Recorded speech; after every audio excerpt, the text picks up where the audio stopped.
So, welcome everyone. This is Black Rabbit, aka Fotis. That's my real name. And I started recording for because I felt like I should share a message for today, uh, which is about black magic. What is actually black magic? And what I thought in the before my spiritual awakening was black magic, and what I know it is right now in my current period of my life, and with the last 2 years I've been studying the occult and esotericism for every single day, hours and hours, because I love the topic and everything that has to do with spirituality, the occult, and personal development in general. So, um, well, before getting into the occult, before getting into spirituality, I knew that black magic is essentially picking up a doll, painting it with nails and stuff like that, so it can have an effect on your target. So black magic, I thought it was something evil. It was something malevolent and something uh, bad, let's say.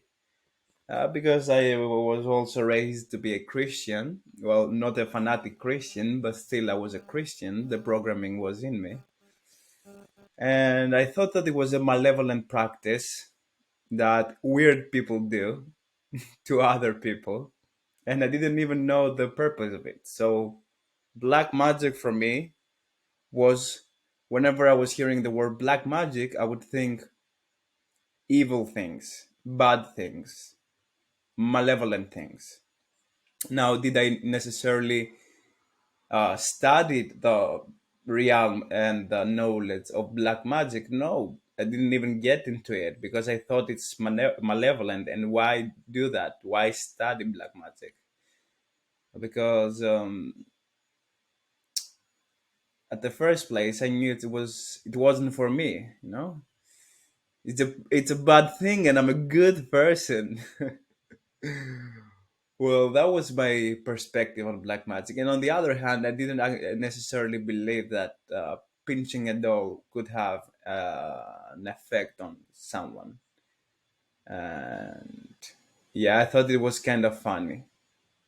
But nevertheless, I woke up in my life believing that there is something higher. I wasn't necessarily believing and being a fanatic of Jesus Christ, but I believe there is something higher. There was a higher consciousness, a higher intelligence, because I've been since I was a young child, I've been presented into many examples of supernatural events. For example, I had this lady, which is a friend of my mother. She would come into my house. She would call out, "Oh, you're a little Libra, and I love Libras," and stuff like that. So I was attaching to the identity of Libra, and attaching into a zodiac, into something that is not on the physical plane, and you cannot necessarily see it. And I was believing at it. It is something supernatural. It is something metaphysical to believe in zodiacs,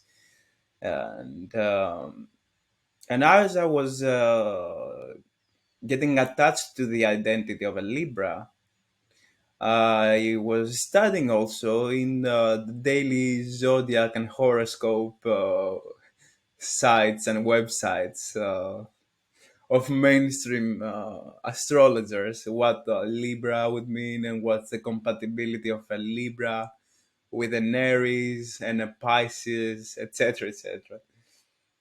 And I believe everybody getting into some sort of metaphysical knowledge will firstly go through the zodiacs. So I started, so I started researching zodiacs and stuff like that, but I didn't go any further into the spirituality and the cult meanings of it. But later on, I was presented with other examples. I was hearing from a young child that in Jerusalem, where the holy flame that goes around the world for Christianity, for the Christians in Easter, was lighted by no one. Was actually they were placing a candle in it, and it was lighting. Now, is this true? Is this false? I don't know, and I'm not willing to say that it's true or false. I'm just was a little bit skeptical about it, but also there was something in me that was a belief that maybe that would happen. Maybe there's something more than the physical.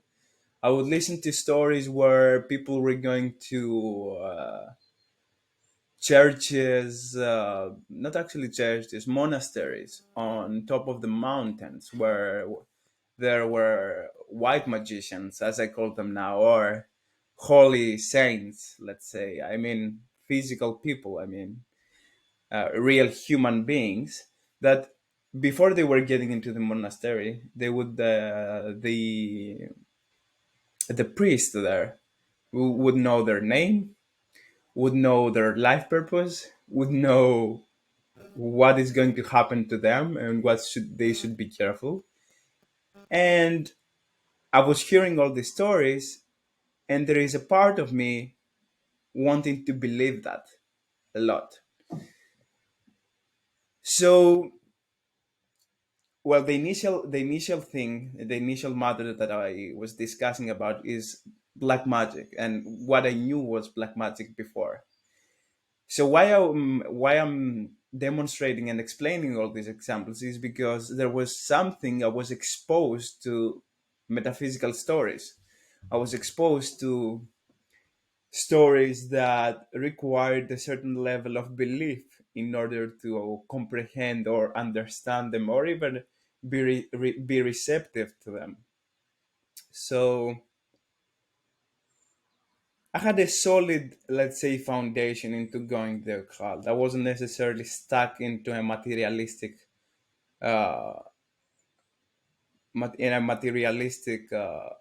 belief pattern. So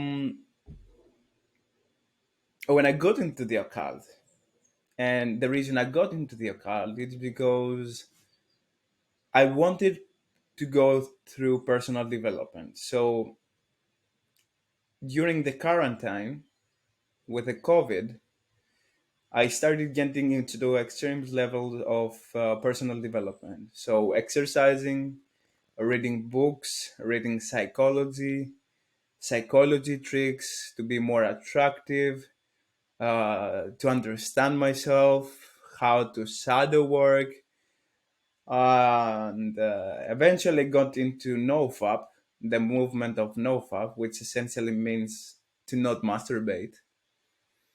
And I started doing that for 2 weeks. And because I did that for 2 weeks, I started meditating as well. And this combo of NoFap and meditation, as well as manifesting my best friend, as I call the best friend right now in my life, uh, that's how my spiritual awakening happened. And this guy that came into my life out of nowhere, just because as within, so without, I manifested this guy because I was starting to research about metaphysics. And while I was on NoFap, because while I was on NoFap and I was holding my semen, I was holding my sexual energy, which is something that I never did before that for a long, long time. And this is something very common in boys. I started meditating and I started the NoFap. And as I started doing that, I got a Kundalini awakening, meaning my sexual energy was over the roof, and I started seeing things from another perspective, and I started seeing things from above. I could see through the illusions. I could see through the illusions of the matrix, through the illusions of people, through the lies that I've put into myself. And I started reprogramming, let's say, my subconscious to be more aligned and authentic to the objective reality. because objectively everything was fine, everything was beautiful, everything was, you know, I was living in an extreme, and it's like we didn't have a purpose in life, and everything was beautiful. I mean, I was ignorant about all these things. So when I got into, after going into nofap, holding my sexual energy and manifesting this guy that started to talk about white magic and black magic to me, I started getting into more of the topics of what is the white magic, of what is the black magic, and he was explaining to me that the stories of the priests, of the Christian priests in the monasteries that could see the future, that could see the from everything from above and stuff like that. That would be called white magic, and manipulating the material plane and being in the Illuminati, that would be black magic.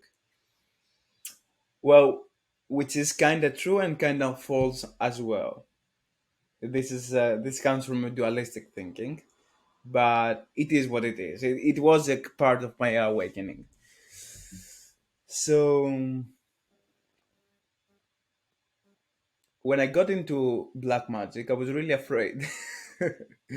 I was I think I saw the first YouTube video I saw was a guy, I don't remember his name, but he had on the background like demons, an inverted pentagram, and I was like, I'm freaking out. Why am I watching this guy? But I was being receptive to it. I was being receptive to what this guy had to offer, what this guy had to tell. And eventually, as time progressed, I found out that black magic is the path of super accelerated personal development. Because from my point of view, I got into spirituality and the occult and black magic and white magic as a means of personal development. But this is just me. I've seen many other people that get into the occult, get into black magic to do a love spell for another person, to fall in love with them, to do psychic warfare, meaning to put a curse on somebody. And that wasn't my intention at all. My intention was to experiment with these realms as a means of personal development, which is what I still use it for today. Now, does doing a love spell, does casting a love spell is wrong? Absolutely not. Does cursing an enemy is wrong? Absolutely not. But it's it should be used as personal development primarily, and you should not be going to and cursing people and doing love spells just because this comes out from your ego, because nobody will last long in the realm of black magic, in the field of black magic, when they are operating from their parasitic ego.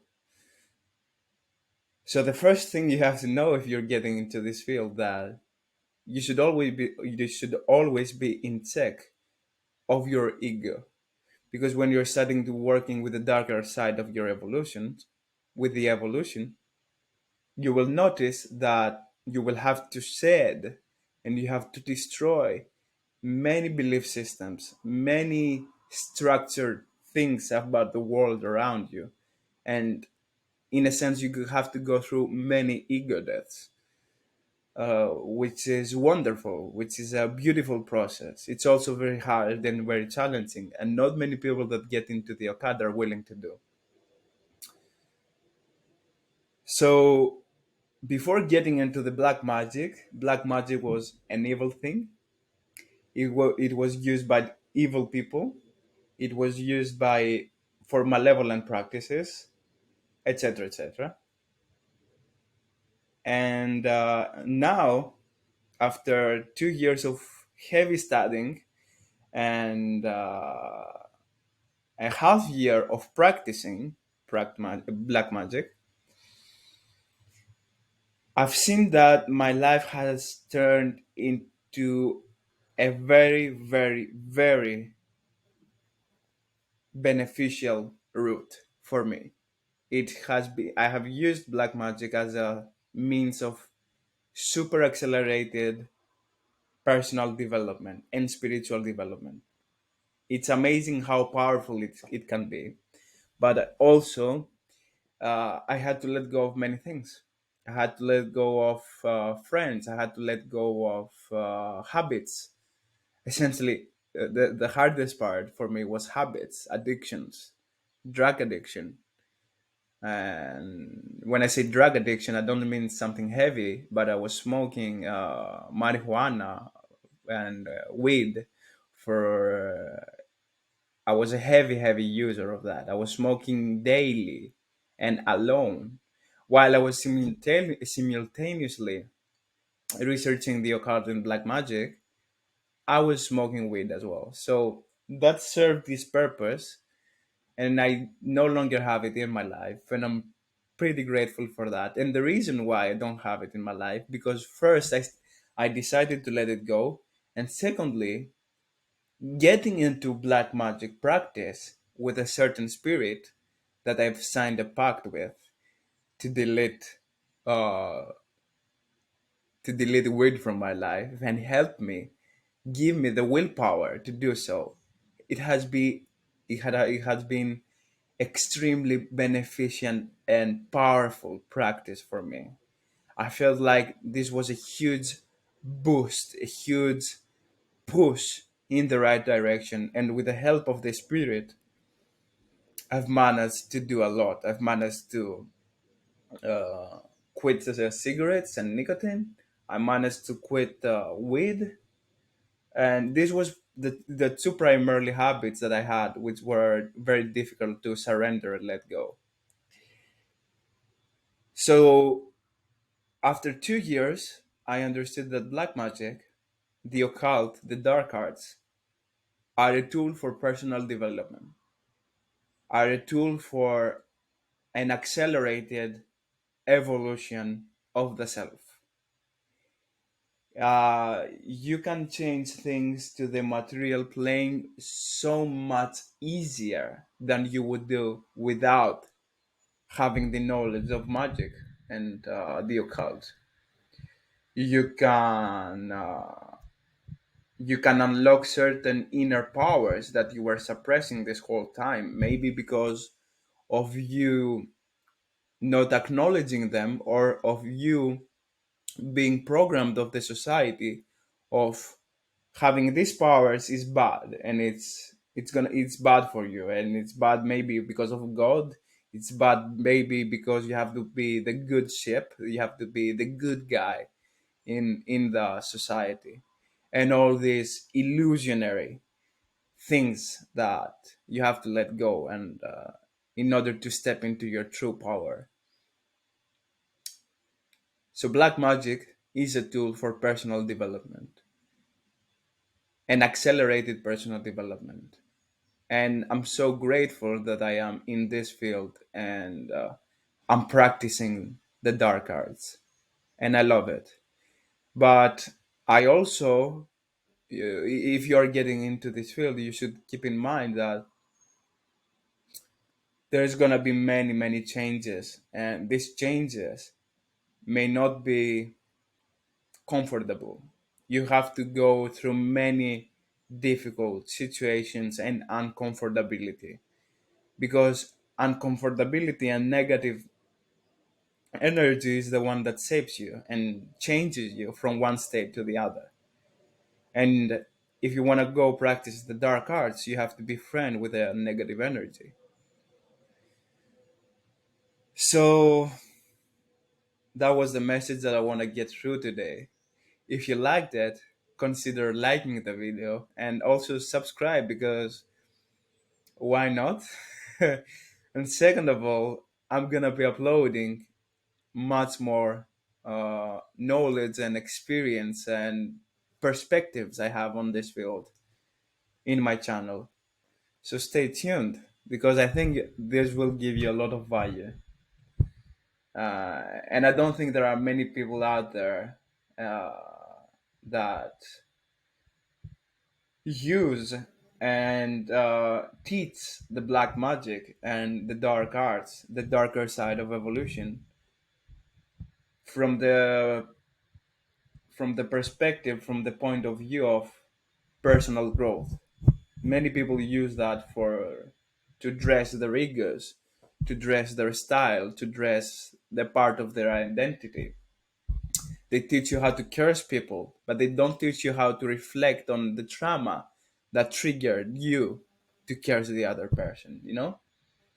So, shadow work and self reflection, as well as surrendering to your ego and surrendering to external circumstances, and be receptive to whatever comes from the outside and from the inside as well, is the keys to have a success in this field. So thank you for tuning in and have a good day.